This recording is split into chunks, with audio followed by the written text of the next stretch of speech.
Yo, what is good people? Ben from Lover of Tech, and we are back with another video. This time is of an unboxing. We've got the POCO F4 GT, and this is the first POCO device that we've got in the studio. So we're gonna unbox it, give it a quick impressions, a quick camera test and review of it, and pretty much see how it feels like. Okay, so this is the POCO F4 GT.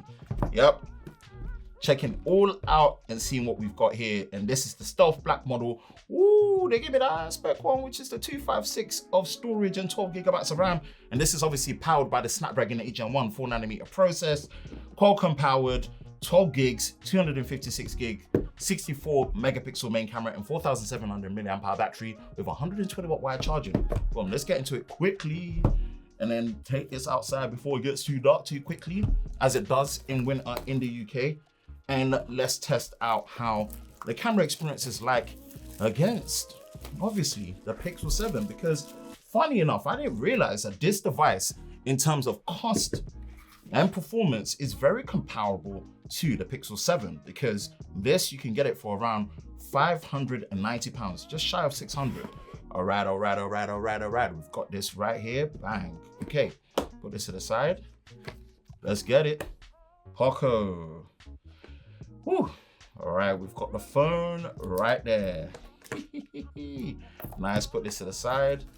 And obviously straight in, we can see that we've got a USB. Oh, I like this right angled USB-C cable to USB-A. That's really, really nice. Okay, I dig that. And you've got the USB-C and USB-A, and of course, the colossal 120 watt actual, what you would class fast charging. This is faster charging in terms of the plug than my laptop in most cases. So definitely this is a good look. And of course, what we are expecting is a case included with the SIM ejector tray. Look, I always got to appreciate this, man. Phones don't get to have the full unboxing experience no more. So the fact that everything comes included, we appreciate that, POCO. Thank you. Thank you very much. All right, let's put these away. Bang. Bang. We are tidy, of course. Put this to the side right here. And we have the POCO F4 GT. As you can see, flagship 4nm chipset. This is based on the 4nm Samsung process for the 8 Gen 1, not the 8 Plus Gen 120 Hz flat. And I like that, flat AMOLED display with 480 Hz touch sampling rate. And you've got the magnetic tip triggers, quad speakers, and Dolby Atmos, and 120 watt smart hypercharge for that 4,700 milliamp hour battery, dual cell. Wee. Okay, POCO. You don't know about that life. Damn. Okay, for the first POCO device for the studio, let's give it a beauty treatment. This is beautiful.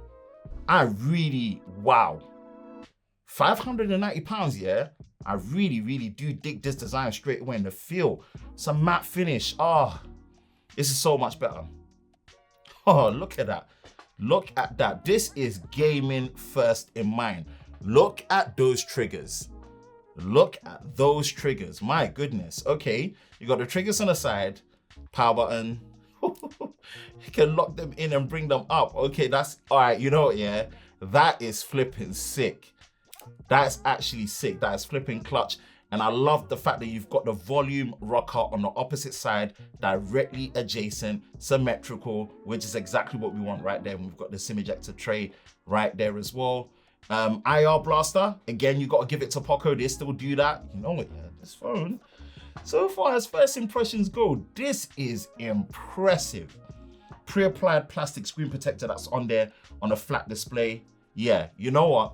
As first impressions go when it comes to fit and feel, we like that. We like that. I definitely dig that. We're gonna turn this on, jump into the menu, and see what we've got with the POCO F4 GT. So we've just booted onto the home screen for the POCO F4 GT. Let's check a few things out about this device and see what's good.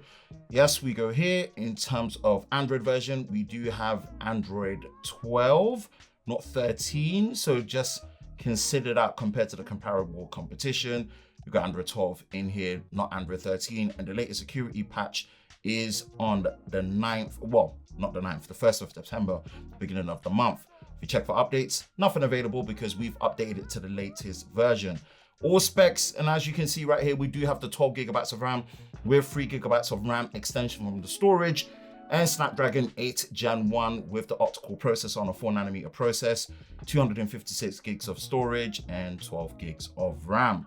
All right, let's go over to the display. And of course, we've got the ability to enable dark mode and light mode. And what we do have is the refresh rate. Now we can actually leave it here, which will dynamically adjust it based on the scenarios that you've got. But you do have 120 Hz and 60 Hz for custom if you do. No 90 Hz option, which I would have loved to see, but no deal breaker at all. And pretty much that's that for the main settings on a quick one. But then of course, let's look at the camera. So if we agree here, what do we have while we are using a camera? Obviously, we've got the photos, we've got an ultra wide with the 0.6 field of view, and we've got the 1x view, and then obviously the 2x, which crops in on the main sensor because we do have a macro sensor that we are using. Portrait mode. What do we have for video? So video right here in terms of the user experience, boom, boom, boom, same focal lengths. And then the video shooter modes, we've got all the way up to 4K 60.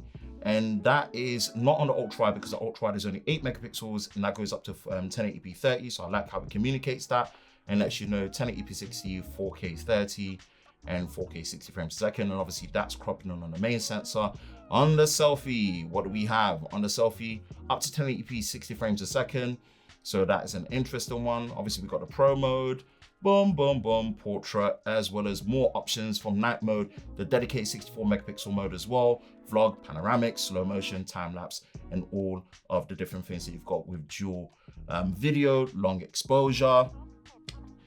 And that pretty much wraps it up with this initial setup. And then of course, the main thing is gaming. Now, we're not gonna do any gaming on this one. I'm sorry, I'm not much of a mobile gamer in that retrospect, but we are gonna quickly actually compare it to the device that is actually more comparable to in pricing, 599, 590, near enough, slightly under 600 pounds, 600 euros, that price point. We're gonna throw this against the Pixel 7 and just check the camera and the video performance quickly and pretty much wrap things up.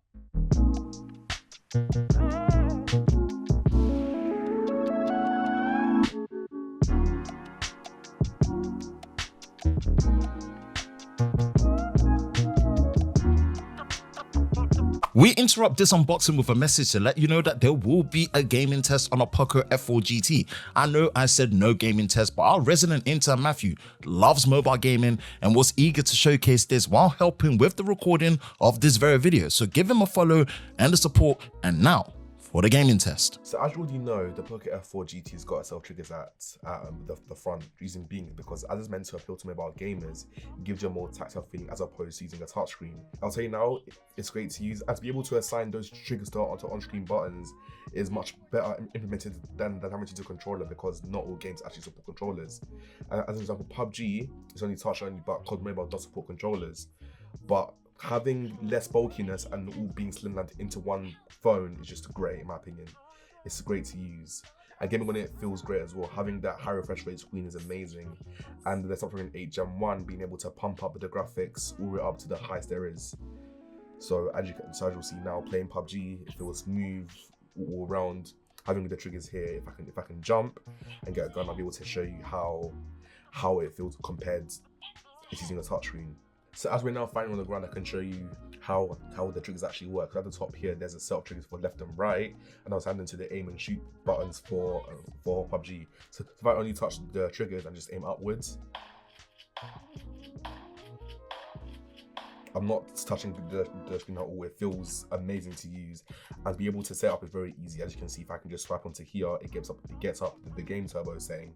Then if you go on to the pop-up triggers, it will give you the option for you to assign them. So you give it the option to us to assign them to left and right ones. If I click on the edit L, it shows you that I've put it on the aim button up here, and for the right one, I've got it for the shooting over here.